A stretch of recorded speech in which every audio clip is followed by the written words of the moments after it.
Perdoar o inimigo é prolongar a guerra. Esta teoria é sustentada neste livro e neste livro. E eu também sei que você já ouviu e também acredita que, de facto, quando você perdoa um inimigo, estás objetivamente a prolongar uma guerra. Por isso que até os angolanos em África são vistos como, epa, ele é angolano, portanto é tipo norte-americanos na América, está a perceber a ideia? Exatamente. Portanto, se você é angolano, saiba que em África foi respeitado, está bem? E mesmo a nível da lusofonia, dos países africanos que falam português, os angolanos têm sim um lugar muito bem reservado e de respeito a nível desta organização. Portanto, Zedu fez o seu trabalho, este sim é seu legado a nível.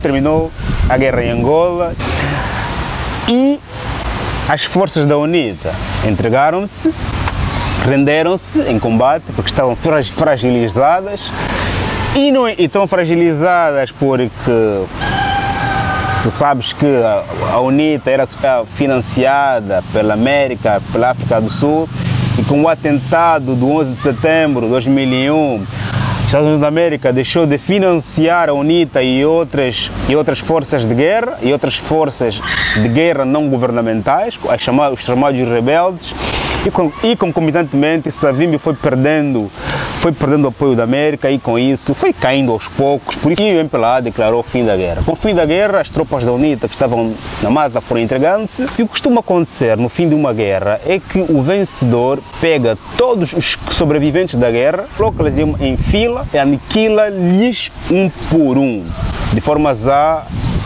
evitar a possibilidade dessas forças voltarem a combater, a lutar. Ou seja, não se perdoa o inimigo, você encontrou o inimigo, dá-lhe um tiro e acabou a guerra. É assim que um dos livros mais lidos sobre a arte da guerra nos ensina, não perdoar o inimigo. Mas José Eduardo dos Santos não foi por esta via, digamos, perdoou o inimigo, portanto este é um legado que deixa para Angola, porque no fim da guerra abraçou as pessoas com as quais ele lutou. Apesar de no meu primeiro livro, Das Facetas da Vida, link aqui na descrição, eu ter escrito com mais profundidade sobre essa questão, o que eu penso sobre isso, mas por hoje fico por aqui, porque na altura muitas dessas pessoas foram incluídas no governo, nas Forças Armadas, e claro, também houve alguns que até hoje estão abandonados, isso sabemos, mas a verdade abundante é que houve um perdão, e ponto. José Eduardo dos Santos criou oligarcas, ou seja, infelizmente as pessoas mais ricas do país são pessoas que têm ligações ao governo. Os oligarcas, se olharmos para a história da Rússia, surgiram com o fim do comunismo, né? Havia riqueza e o governo decidiu dar a riqueza, dar as infraestruturas que eram do Estado, que eram do comunista, para as pessoas que eram do governo, para fazer, porque a ideia era fazer a transição do comunismo para o capitalismo e, no entanto, era necessário privatizar as instituições do Estado, as empresas do Estado. E sabemos que na Rússia as empresas que eram do Estado foram dadas às pessoas que faziam parte do governo e com esta medida criaram-se os oligarcas. Portanto, a origem dos oligarcas mais ou menos por ali. E nós sabemos também que em Angola criaram-se muitos oligarcas, não se falam deles, mas estão por ali.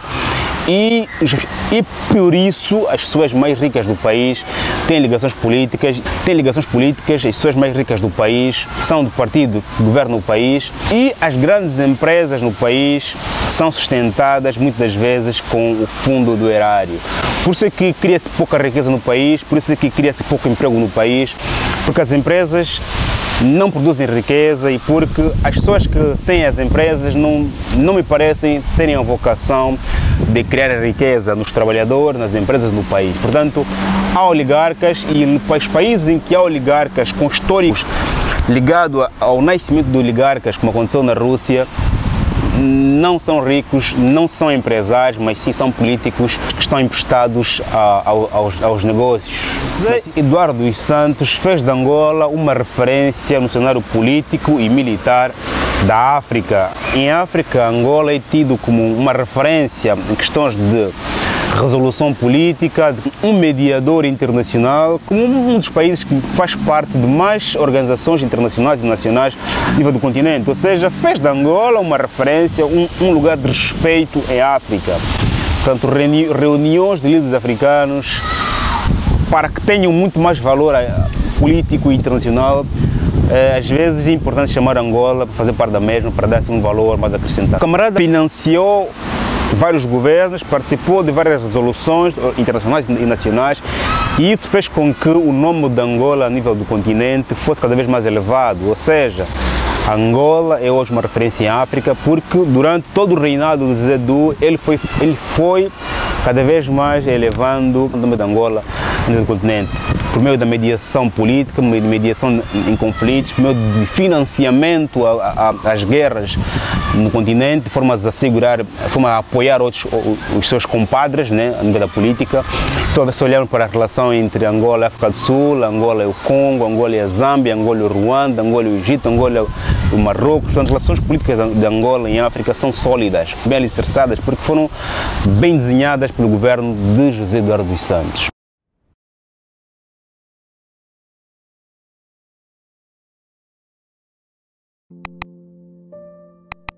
Disse Sidónio. Não acredito que eu disse Sidónio, mas pronto.